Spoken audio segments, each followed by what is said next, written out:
আজ আমি বানাচ্ছি এই গরমে পাতলা রুই মাছের ঝোল।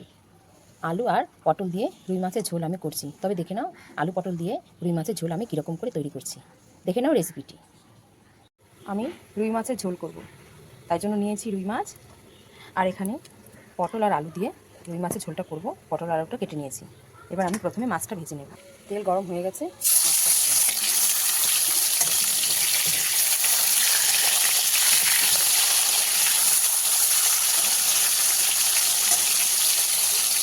ভাজা হয়ে গেছে, এবার নামিয়ে নিয়েছি। কড়াইতে ওই তেলেই আমি দিয়ে দেবো তেজপাতা, শুকনো লঙ্কা, জিরে ফোড়ন। দিয়ে দেবো পটল, পটল আর আলু দুটোই দিয়ে দেবো।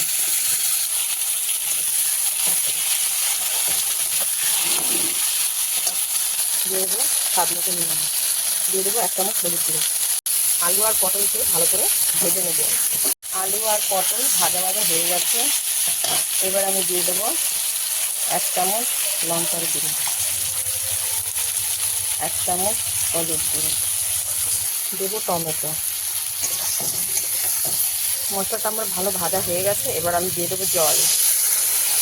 ঝোলটা ফুটে উঠেছে, এবার আমি মাছগুলো এক এক করে দিয়ে দেবো।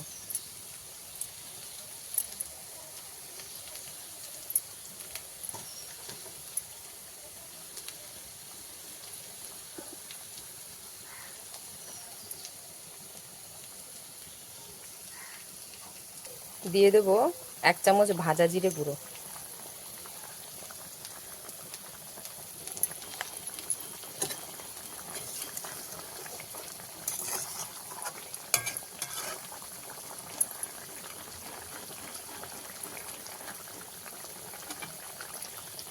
এবার আমি ঢাকা দিয়ে রান্না করে নেব কিছুক্ষণ। ঝোল আমার একদম রেডি। এবার আমি নামিয়ে নেব।